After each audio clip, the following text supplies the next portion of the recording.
ये आकाशवाणी गोरखपुर है। अब आप सोनी निगम से क्षेत्रीय समाचार सुनिए।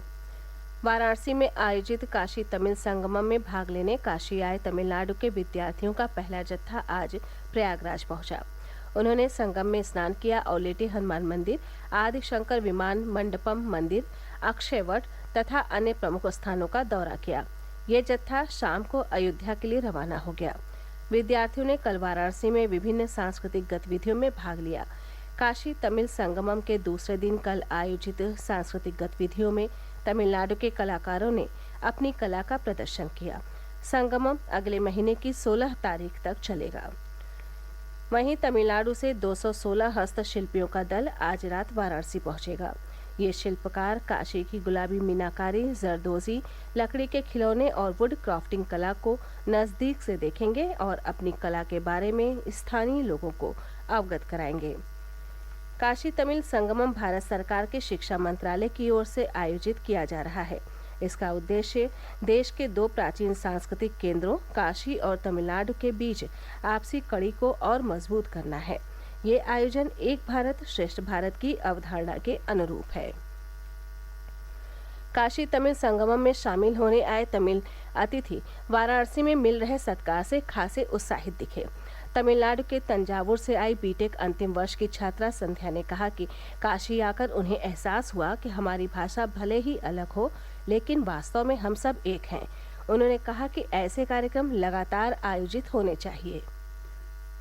हमें तो इतना इम्पोर्टेंट फील हुआ है आज, और एक रिक्वेस्ट है कि ये सिर्फ यहीं पे नहीं रुकना चाहिए और आगे ऐसे बहुत सारे कॉन्फ्लुएंस होना चाहिए जहाँ पे people from different parts of India, अलग अलग स्टेट से लोगों को कनेक्शन होनी चाहिए। और वो कनेक्शन से यही पता लग जाता है कि हमारे अंदर इतना सिमिलैरिटीज है, हम सारे एक्चुअली एक जैसे ही हैं और हमारे जो इतिहास संस्कृति जो है वो सारे एकदम परफेक्टली मैच हो जाते हैं। बस लैंग्वेज की थोड़ी फ़र्क है, बस उससे ज़्यादा कुछ नहीं लगता हमें।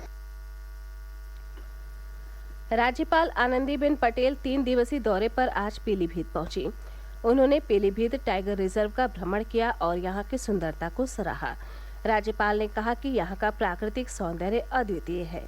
उन्होंने कहा कि प्रदेशवासियों को पीलीभीत टाइगर रिजर्व की सैर करनी चाहिए। श्रीमती पटेल ने कहा कि जंगली जीवों को उनके प्राकृतिक निवास स्थान में स्वच्छंद विचरण करते देखना अद्भुत अनुभव है। राज्यपाल आज रात टाइगर रिजर्व के गेस्ट हाउस में विश्राम करेंगी। वे कल सुबह नौजलहा, नकटहा और ढकिया महाराजपुर गांवों में आंगनबाड़ी केंद्र और स्कूल का निरीक्षण करने के बाद विकास कार्यों का जायजा लेंगी।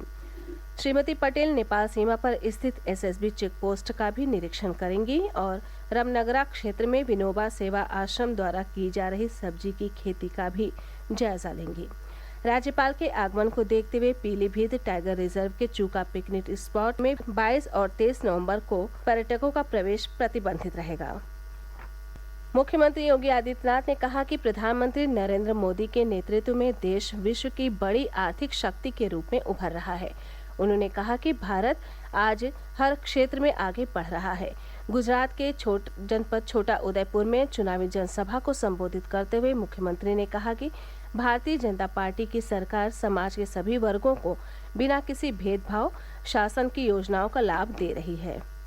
प्रधानमंत्री मोदी जी के नेतृत्व में भारत के वित्तीय प्रबंधन का बेहतरीन उदाहरण है और भारत दुनिया की सबसे बड़ी आर्थिक ताकत बनेगा, इसमें अब कोई संदेह किसी को नहीं होना चाहिए। आज हर एक क्षेत्र में भारत आगे बढ़ रहा है और खासतौर पर बिना भेदभाव के शासन की योजनाओं का लाभ प्रत्येक तबके को मिलना।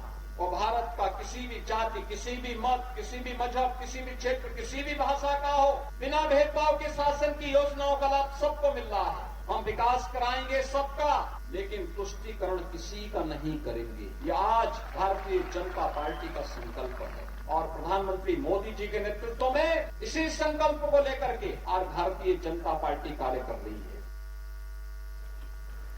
जौनपुर जिले की वरिष्ठ मतदाता और स्वतंत्रता संग्राम सेनानी स्वर्गीय बाबू रामेश्वर प्रसाद सिंह की पत्नी महारानी देवी का आज निधन हो गया। वो लगभग 114 वर्ष की थी।